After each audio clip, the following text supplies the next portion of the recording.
con Liz Valareso y Helen Quiñones.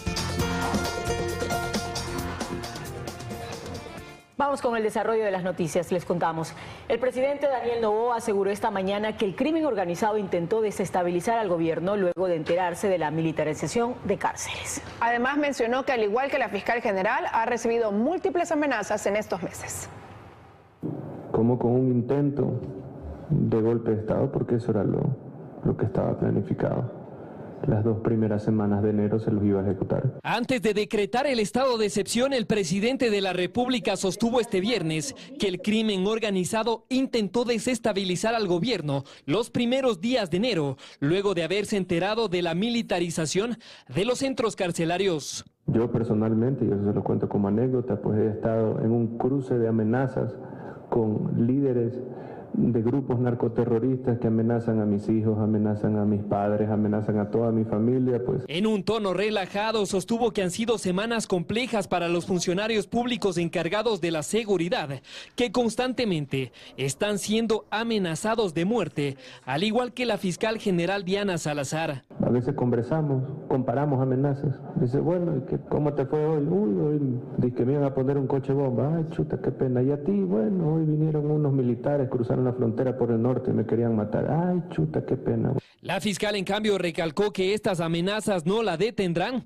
y que continuará investigando los actos de corrupción y a los criminales que están detrás de estos hechos ilícitos. Que responde a investigaciones serias, que bajo ningún concepto se pueden ensuciar con la política. No nos confundamos. Atacamos a las economías criminales, no a los políticos. Indicó que ahora es momento de debilitar a las economías criminales una vez que se ha neutralizado a las organizaciones terroristas. La ley de extinción de dominio se configura como el órgano ejecutor de la ley orgánica de extinción de dominio en el ámbito de incidencia y aplicación correspondiente a la institución a la que represento. Estas intervenciones se dieron en el marco del evento clausura de la Conferencia Internacional sobre Seguridad Penitenciaria, donde expertos de Italia y la Unión Europea compartieron conocimientos a entidades de gobierno para combatir al crimen organizado y la importancia de ejecutar permanentemente estas acciones. El estado de excepción y toque de queda sectorizado durará hasta el próximo 8 de abril. Así lo dispuso el presidente de la República, Daniel Noboa, a través de decreto. 60 días de estado de excepción con toque de queda y contando. La noche de este jueves, el presidente Daniel Noboa extendió la medida por 30 días más.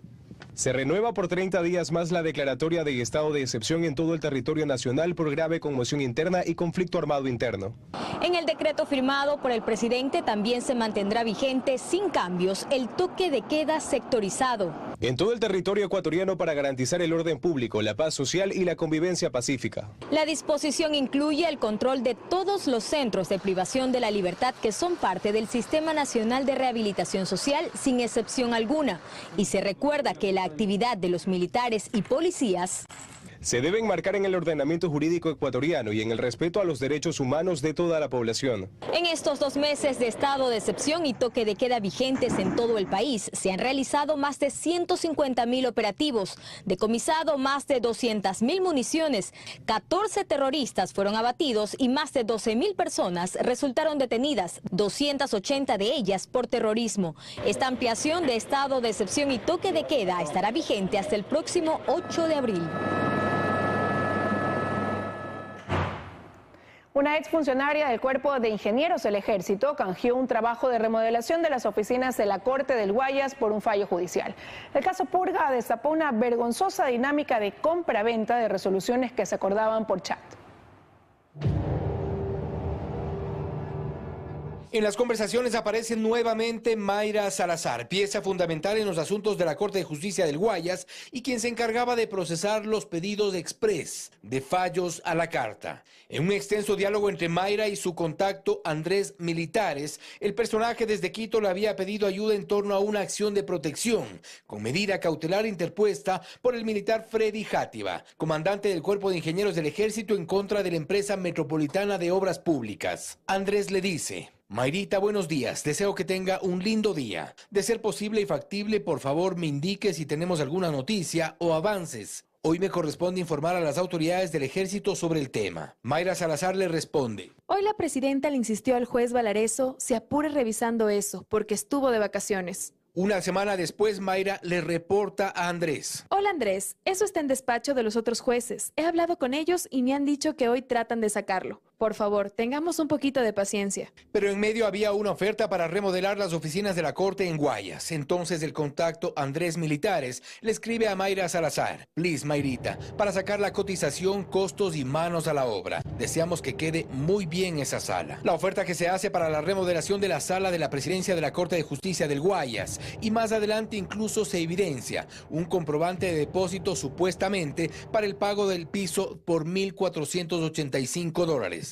En la trama entra la procuradora del Cuerpo de Ingenieros del Ejército, Ruth Solano, involucrada en el caso Purga. Solano hace esa transferencia para la remodelación del piso del Salón de la Presidencia de la Corte del Guayas. Y a cambio, 3 jueces que conocieron la apelación por parte del Cuerpo de Ingenieros y revocaron la sentencia impuesta en la primera instancia en la que se falló en contra de la institución. No obstante, la institución ha deslindado responsabilidad a través de un comunicado en el que aseguran que este hecho no tiene relación alguna con las actividades de carácter institucional. Las acciones que podrían haber sido ejecutadas en este caso son de su entera responsabilidad, sin el conocimiento y autorización de las autoridades de la institución.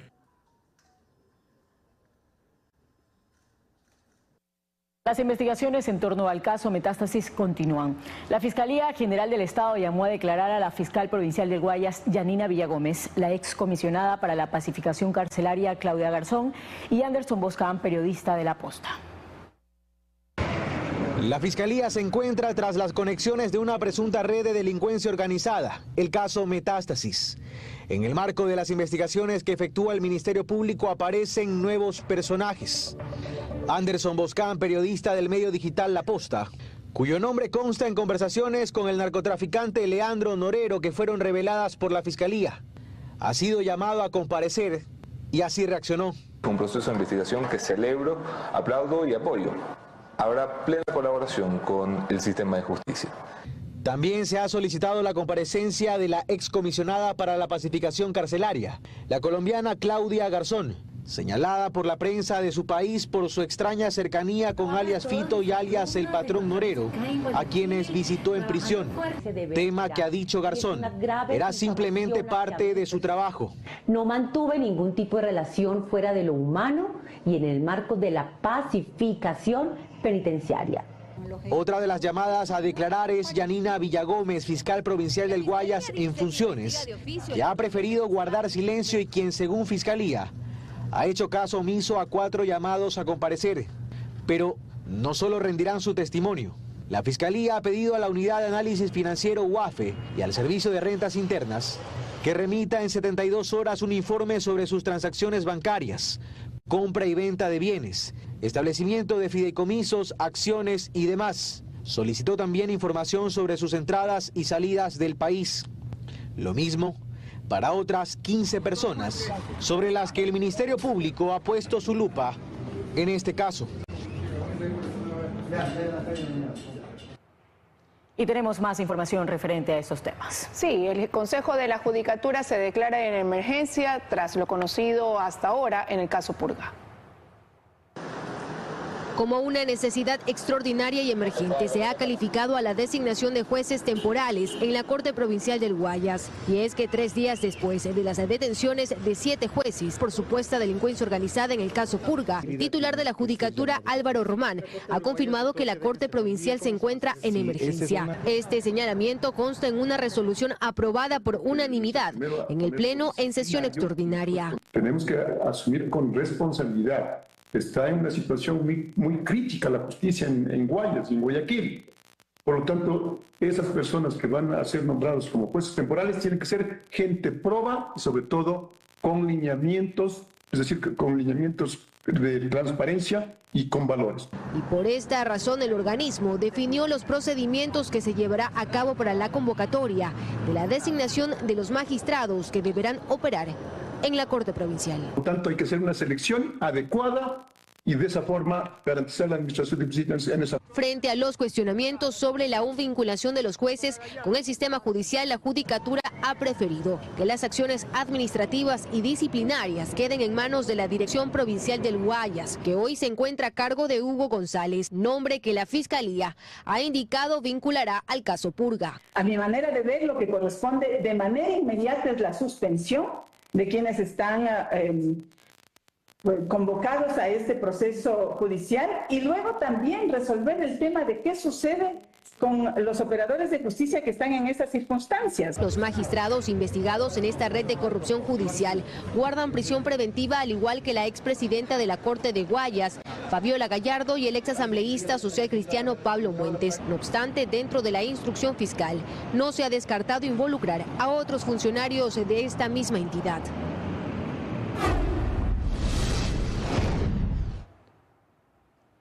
El presidente de la Corte Provincial del Guayas renunció hace pocos minutos a su cargo. La Fiscalía lo vincula al caso Purga. Astrid Singré está en la Corte Provincial del Guayas precisamente para contarnos los detalles. Hola, Astrid. ¿Qué tal, Liz, amigos televidentes? Sí, muy buenas tardes, 13 horas con 13 minutos y hace poco acabamos de conocer la noticia de que el presidente de la Corte Provincial del Guayas renunció a su cargo, esto para defenderse de la vinculación que se dijo justamente en la audiencia del caso Purga por parte de la Fiscalía General del Estado, que estaría su nombre también vinculado en los próximos días. Él acaba de renunciar y dice que se va a defender justamente fuera de este cargo porque no puede ejercerlo con dudas sobre su rendimiento y su posicionamiento también que haya tenido. Asimismo, aclaró que no ha favorecido a ningún tipo de políticos ni tampoco a miembros de bandas delictivas mientras ha ejercido su puesto y que por tanto no tendría ninguna vinculación tanto en el caso Metástasis como en el caso Purga. A esto también hay que añadirle que luego de estas declaraciones que no tuvieron opción a preguntas, el Pleno del Consejo de la Judicatura pues también está dando en estos momentos una rueda de prensa en el cual ha señalado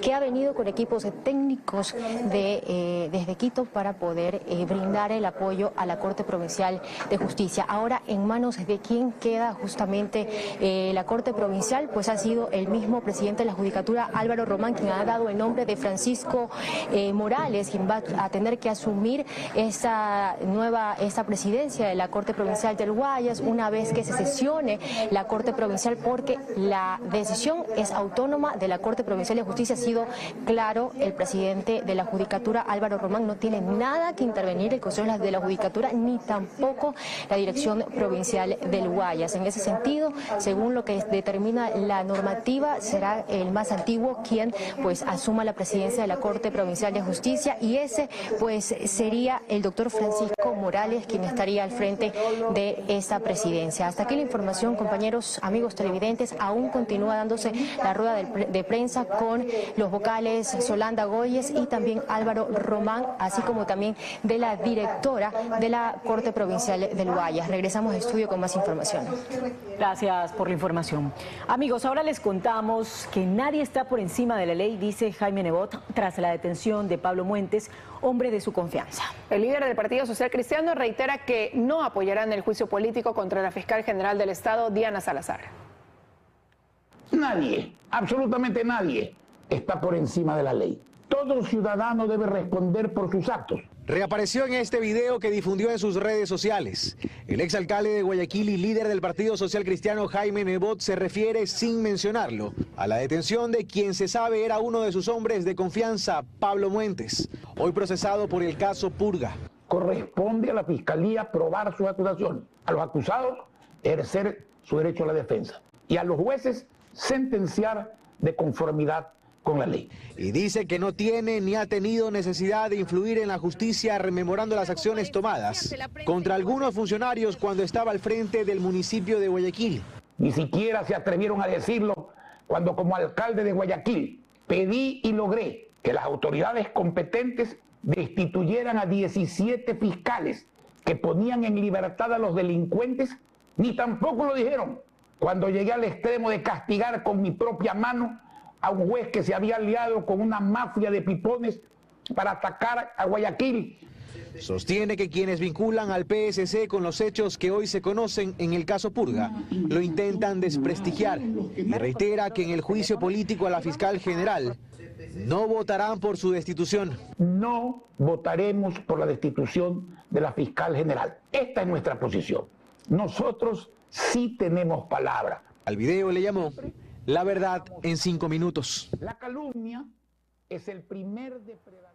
El expresidente de la República, Rafael Correa, y varios de sus exministros de confianza fueron convocados por la fiscal general Diana Salazar para que rindan su versión dentro del caso por peculado denominado Reconstrucción de Manabí. Las versiones se desarrollarán desde el próximo 18 de marzo.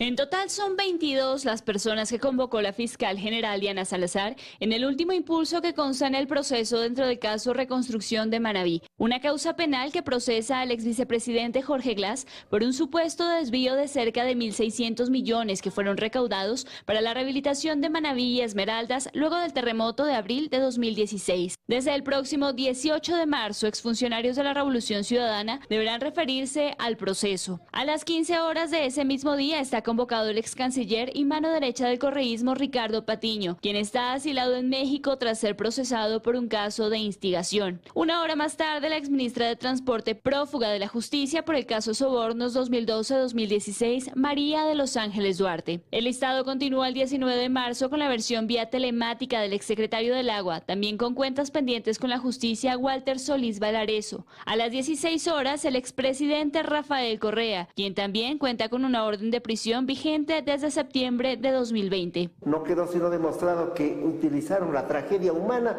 para embolsicarse dineros del pueblo ecuatoriano, que con la mejor voluntad aportaron recursos importantes para la reconstrucción. Para los siguientes 2 días, miércoles 20 y jueves 21 de marzo, están convocados 9 delegados que en ese entonces laboraban en los ministerios de Producción, de Industrias y Finanzas, así como de la Subsecretaría de Planificación. Mientras que el viernes 22 de marzo deberá rendir su versión el exsecretario de la Administración del Correísmo, Vinicio Alvarado Espinel, también sentenciado en el caso Sobornos. Junto a él están convocados el expresidente de la AME, Daniel Avesilla, el exalcalde de Manta, Jorge Zambrano, la expresidenta del directorio de la Corporación Financiera Nacional, María Soledad Barrera, y el exgerente de Banecuador, Ricardo Zurita. Y hay un delincuente escondido en una embajada, hay otros que no están en el país y otros que podrán irse.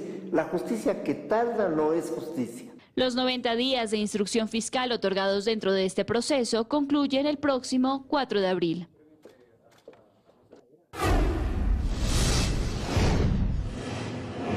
Y otros temas, este 9 de marzo, Marlon Chito Vera podría hacer historia para Ecuador disputándose el título mundial de peso gallo en el UFC contra Sean O'Malley. Por eso vamos a hacer contacto con Titi Aguilar para que nos diga cómo está el ambiente a esta hora. Hola Titi, cuéntanos. Liz, amigos televidentes, muy buenas tardes. Claro que sí, ya no falta casi nada para esta pelea de Chito Vera y el ambiente acá en el puerto principal está realmente encendido. La gente está empezando a armar su grupo de amigos para ver esta pelea. También están comenzando a comprar camisetas de Ecuador para ponerse la piel del país y alentar de esta manera también a Chito Vera. Nosotros hemos preparado un reportaje al respecto. Veamos. Buscando la camiseta de la tricolor de Ecuador y con un ambiente de optimismo y muy buena energía, es como los ecuatorianos ya se encuentran por la pelea de Chito Vera. Una pelea que podría ser histórica no solo para él, sino también para todos los ecuatorianos. Obviamente, un peleador que ha venido destacándose desde mucho tiempo. Se le ve que tiene agallas, está con coraje, porque por ahí medio como que lo quiso torear, como dicen vulgarmente, ¿no? Pero sabemos que ese ecuatoriano tiene potencial, se ha destacado todo y sé que este sábado vamos a llevarnos ese campeonato. Todo el Ecuador estamos viendo y esperando la pelea para que ver si la gana y triunfar con él como ecuatoriano. Aunque no existe una hora 100% definida de la pelea, las familias ya se encuentran armando el plan perfecto para poder disfrutar del encuentro. Estaremos listas pues para ver con mi familia y pues Ecuador que quede muy en alto. Con toda la familia ya listos, apoyando con toda la comida, las bielas, todo listo para esa pelea tiene que ser, pero bien puesta. Restaurantes y bares también se preparan para proyectar desde las 18 horas los diferentes combates que tendrá la UFC. La gente fanática de él y aquí tenemos 12 pantallas tanto arriba y abajo, y en todo va a haber pantalla para que la gente pueda venir aquí a la zona rosa. Pero hasta que sea antes del toque de queda, eso es importante recalcar. Aquí sacamos y apagamos todo 11:30. Arriba Chito Vera, sabes, acá Ecuador, presente. Así que desde acá todo un país que lo apoya para hacer historia. Ya lo saben, ya lo vieron, el ambiente es realmente sorprendente, nadie se quiere perder esta pelea, incluso el cantante colombiano Camilo y Eva Luna van a asistir porque aseguraron en más de una ocasión ser fanáticos, ser seguidores de Chito Vera. Y bueno, si el ambiente acá está así de encendido, queremos saber, Hugo Quintana, cómo está el ambiente en estos momentos en Miami, no solamente por los ecuatorianos, sino también por los fanáticos, por los seguidores de Chito Vera. Cuéntanos.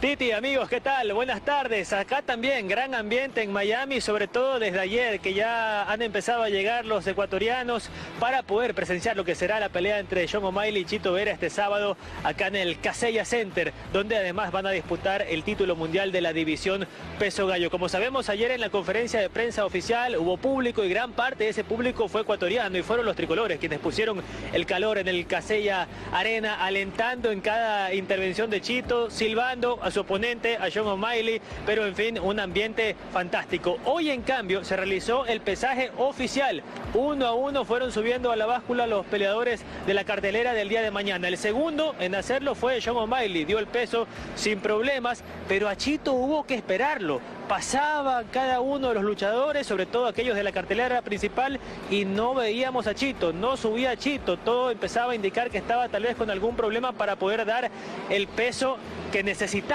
para poder quedar justamente habilitado para el combate. Tras una larga espera, finalmente subió a la báscula, tuvo que pesarse sin ropa, por eso fue cubierto con una tela para que no lo vieran obviamente, pero tuvo que subirse sin ropa a la báscula para dar el peso oficial. Dio finalmente las 135 libras y así quedó habilitado y listo para el combate. El luchador ecuatoriano, que se lo vio también algo desgastado, deshidratado por el esfuerzo que debe haber tenido que hacer en esos minutos previos al pesaje oficial para poder dar con el peso que necesitaba para poder quedar listo para el combate. Pero dio las 135 libras, quedó listo el ecuatoriano, ahora sí a hidratarse, a recuperarse, a esperar por el pesaje ceremonial que ya simplemente por protocolo y para disfrutar con la gente y esperar por el combate. Ayer justamente que hablábamos de la conferencia de prensa oficial, ahí Chito aprovechó para dar algunas respuestas en español para todos los medios ecuatorianos que hemos venido hasta Miami y aquí escuchamos parte de lo que dijo. Pues mi trabajo inalcanzable es lo que me ha traído acá, la ética de trabajo, mis ganas y mis sueños por ser campeón mundial. Lo que O'Malley diga, pues, son solo palabras y no opinión. Yo estoy preparado para todo y el día sábado, si tengo que sangrar, voy a sangrar, pero voy a ser campeón mundial. Bien, y justamente sobre lo que se viene mañana, la gran pelea entre O'Malley y Vera por el título de la división peso gallo, teniendo en cuenta también los antecedentes, ya se enfrentaron años atrás, aquella pelea terminó con victoria para Chito, teniendo en cuenta las características de ambos luchadores, cómo llegan, en qué momento de su carrera, qué cuidar el uno del otro. Para eso también pudimos conversar con prensa especializada en las artes marciales mixtas, quienes nos dieron su opinión sobre lo que vamos a esperar este día sábado. O'Malley frente a Vera es el combate principal del UFC 299 de Miami este sábado. Enfrentará al campeón defensor de la división peso gallo ante el ecuatoriano Marlon Chito Vera, quien buscará darle el cinturón al país. Será un combate parejo y analistas deportivos especializados en artes marciales mixtas se han referido a esta pelea. Saber trabajar la distancia, saber entrarle a Sean O'Malley con patadas al cuerpo, con patadas a las piernas, tratar de talarlo de esa forma y encontrar el momento exacto para entrarle con golpes. ¿Qué debe cuidar Chito de su rival? La mano derecha de O'Malley. La mano derecha de O'Malley creo que es su peor arma, una de las más duras. Si te llega a tocar con la mano derecha, creo que se lo puede estar llevando al piso. Si se cuida la mano derecha, tal vez con una estrategia de leg kicks golpeando, se lo puede estar llevando. ¿Por dónde puede pasar la clave de la pelea para que Chito gane? Para Chito yo creo que la clave va a ser atacar. Ya sé que él como que le instala los datos del oponente, empieza lento, pero yo creo que para esta pelea va a tener que hacerlo más rápido, empezar más rápido para tener cualquier chance de volverse campeón de la UFC. Ambos han ganado varios combates por nocaut. ¿Puede terminar por esa vía esta pelea? Sean O'Malley puede noquear con un solo golpe, sí, mientras que Chito puede acabar la pelea con ground and pound. En el momento que le llevara al piso, Chito le puede dar, ya le ganó una vez con codazos y lo pudo noquear. Es el primero y el único que lo ha noqueado, entonces puede dar su nocaut también. Afirman además que O'Malley no está acostumbrado a peleas largas y eso puede favorecerle a Chito. Yo creo que es una buena pelea. Ya se enfrentaron en el 2020, pero son peleadores completamente diferentes. Del campeón todavía no lo vimos en aguas profundas. Es una pelea a 5 rounds, no es lo mismo 15 minutos que 25 minutos, no es lo mismo correr 100 metros que correr 500. Y creo que ahí es donde tiene más experiencia Chito Vera. Muchos coinciden en que el ecuatoriano puede ganar el título. Bueno, ¿y qué sigue ahora en la agenda de Chito Vera? En la tarde, hoy 5 de la tarde, será acá en el Casella Center el pesaje ceremonial.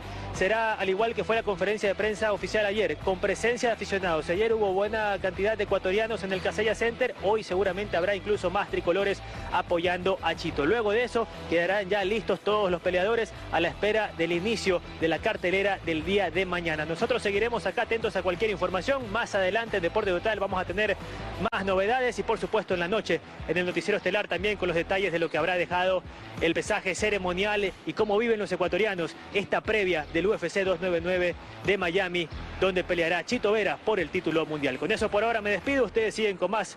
Buenas tardes. Buenas tardes también para ti, Hugo. Muchísimas gracias por la información y como ecuatorianos estamos seguros que el Chito traerá ese triunfo al Ecuador. Enviando desde acá esa energía positiva. Nos vamos a una pausa, amigos, y ya regresamos. Estamos de regreso con más. El Ministerio de Economía y el Consejo Nacional Electoral trabajan para solucionar la falta de recursos que pone en riesgo la realización de la consulta popular. Mientras tanto, el CNE avanza en lo que no requiere dinero. A esta hora hacemos contacto con Lucía Clavijo, quien está en la plataforma financiera para contarnos más detalles de esta información. Lucía, buenas tardes. Gracias, buenas tardes. Así es, el Ministerio de Economía aún no se pronuncia sobre la denuncia del Consejo Nacional Electoral con respecto a la falta de recursos para la consulta popular. Entendemos que estas dos instituciones mantienen conversaciones a la interna, pero las certificaciones presupuestarias por 29 millones de dólares se mantienen. Mientras tanto, el CNE avanza en los hitos que no requieren de dinero. Por ejemplo, ya se calificaron a las organizaciones políticas y sociales que harán campaña por el sí y por el no. Les contamos más en el siguiente reportaje.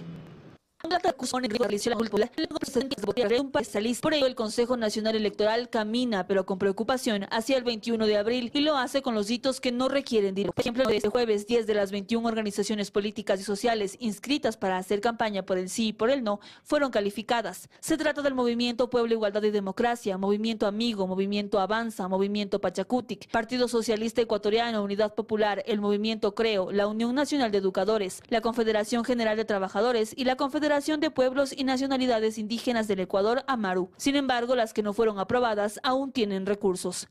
Si no activan la vía de la petición de corrección, pueden irse por la vía contencioso electoral para hacer este pedido. Y será, en un caso, el CNE y en otro tribunal contencioso electoral, los que resuelvan esta situación para ver si es que se les da la inscripción o no. De acuerdo a lo establecido en el cronograma, la campaña por el sí y por el no será del 7 al 18 de abril y el límite del gasto electoral aprobado es de 2,7 millones para cada una de las opciones. Pero si existirán los recursos es lo que se cuestionan los consejeros. Por ello hacen un llamado al gobierno nacional. Estamos contra el tiempo. Les habíamos dicho al Ministerio de Finanzas, el 1 de marzo debe estar al 100% del presupuesto con las certificaciones y máximo en 15 días, o sea, para el 15 de marzo debían estar listos ya los recursos. Piden que el Consejo Electoral preste de sus fondos.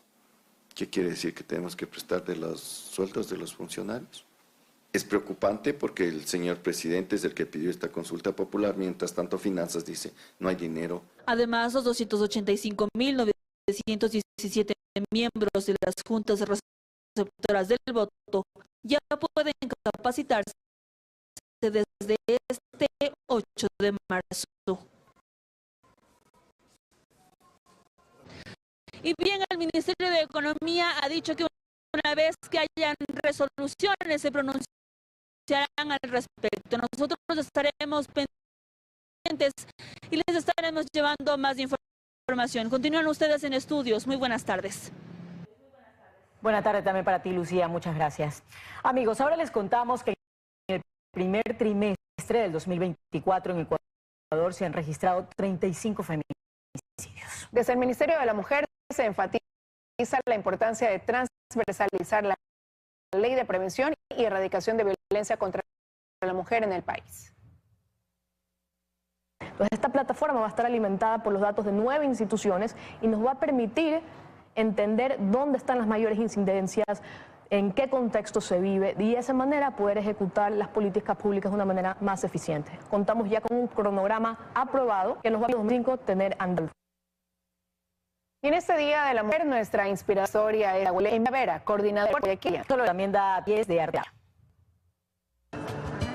El turismo y la acción son una de las canciones de guayaquileña Emilia Vera, de 40 años, y casi la mitad de su vida lleva trabajando en el aeropuerto de Guayaquil y ahí descansa hasta convertirse en coordinadora de aeropuertos en Guayaquil para Avianca. Desde la universidad, cuando tuve la oportunidad de estudiar turismo, descubrí que esta es la rama que más me gusta. Es así que mientras el avión está en tierra, es Emilia la encargada de velar por el cumplimiento de todas las operaciones. Este trabajo no es igual que otros trabajos administrativos. Nosotros acá tenemos la oportunidad de trabajar y recibir viajeros de todos lados y darles el mejor servicio, con mucha calidez. Emilia tiene una licenciatura en turismo y en administración de empresas y afirma que una de las cosas que más le gusta es la atención al cliente, hacer sentir cómodos a los pasajeros y a la tripulación. Ella también es artista y tiene un diplomado en arteterapia, conocimientos que la han impulsado a crear el proyecto Verami, en el que da clases de pintura a niños y adultos mayores. Puedo trabajar con alumnos de todas las edades los fines de semana para enseñarles a pintar y desconectarse un poco de su realidad, de su vida cotidiana y poder descubrir estas habilidades creativas que ellos tienen. También realizó un programa sobre neurolingüística y espera pronto terminar su maestría en inteligencia emocional. Todas estas responsabilidades no impiden que al llegar a casa, ella disfrute con su esposo e hijo. Mi hijo, mi familia me han apoyado siempre para yo poder seguir haciendo carrera aquí. Hoy es mucho más habitual ver a mujeres ocupar puestos de liderazgo en el sector de la aviación. Y millones de mujeres alrededor de todo el mundo unieron su voz para conmemorar la lucha del movimiento feminista. Lo hicieron por la igualdad de género, los derechos de la mujer y más. Las calles de las principales ciudades del mundo se pintaron de morado este 8 de marzo. Millones de mujeres alrededor de todo el planeta se congregaron en las marchas por el Día Internacional de la Mujer. Mujeres de todos los continentes se unen para destacar la perseverancia y valentía de todas aquellas que luchan por la igualdad de género y por la justicia de las mujeres. Nos siguen violando, nos siguen atacando. Debería de ser tolerable en este siglo que todas tengamos una historia de acoso. Ha habido avances y más que tiene que haber. En España, miles clamaron por la educación feminista. De acuerdo con la prensa española, la paridad de género tardará 39 años en llegar a España. Señora pirotécnica, por comenzar la maceta. Distintas ciudades para una misma lucha. De ahí contra el machismo. Además, una carta pidiendo al gobierno español un pronunciamiento sobre los delitos sexuales cometidos por el grupo Hamas. La visión es muy clara. Creemos que toda mujer y toda institución que luche contra la violencia contra la mujer tiene que ser contra toda la violencia contra todas las mujeres. En la capital italiana también se oyeron los cánticos de miles de mujeres en contra de la opresión. El principal pedido, que se mantengan abiertos los centros de consulta ginecológica. Aunque en principio existe una ley que garantiza el aborto, la realidad es que no está totalmente garantizado, porque hay demasiados objetores de conciencia. Fue en 1775 cuando se declaró el 8 de marzo como el Día de la Mujer. Desde entonces, esta fecha se convirtió en un recordatorio de la lucha del movimiento feminista por los derechos e igualdad de género de la mujer. Y cada 8 de marzo se conmemora el Día Internacional de la Mujer para pedir igualdad de derechos y justicia por los crímenes como femicidios y violaciones. Pero año tras año empeora la situación. Solo en 2022 casi 90.000 mujeres y niñas perdieron la vida por violencia de género. Estefanía Vaca nos trae más detalles. Así es, lastimosamente en 2022 se vivió la cifra anual de femicidios más alta de este siglo. Un informe de la ONU señala que 89.000 mujeres y niñas fueron asesinadas durante ese año. Esta cifra fue revelada a finales del 2023. El estudio informa que 48.000 de estos casos, es decir, casi la mitad de la cifra total, fueron cometidos por familiares o parejas, lo que destaca la falta de seguridad para mujeres y niñas en sus propios hogares. Esta cifra significa que cada día del año, 131 mujeres y niñas son asesinadas por alguien de su círculo familiar. La ONU también especificó los continentes que reportaron mayores casos. África fue el que más registró víctimas mortales, con 20.000 decesos.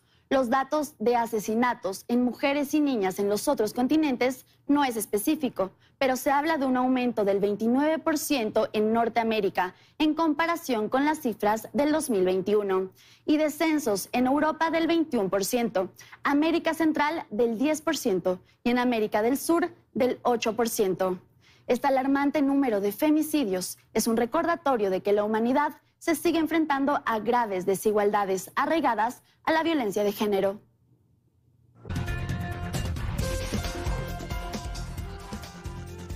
Más noticias en 24 horas. Gracias por informarse junto a nosotros. Les contamos. El presidente Daniel Noboa cumple agenda en el cantón El Triunfo, provincia del Guayas. Allí colocará la primera piedra del plan habitacional. Bernarda Ceballos está precisamente en ese lugar y nos tiene todos los detalles. Hola, Bernarda.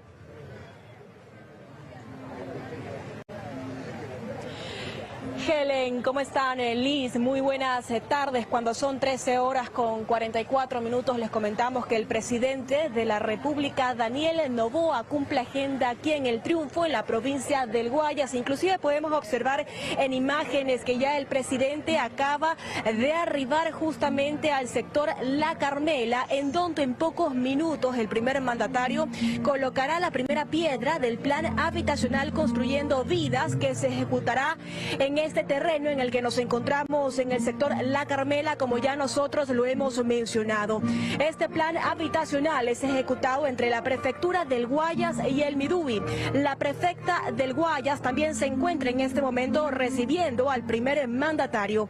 El Midubi entregará un bono inicial para la entrada de la vivienda y un crédito hipotecario al 4,99% a un total de 25 años.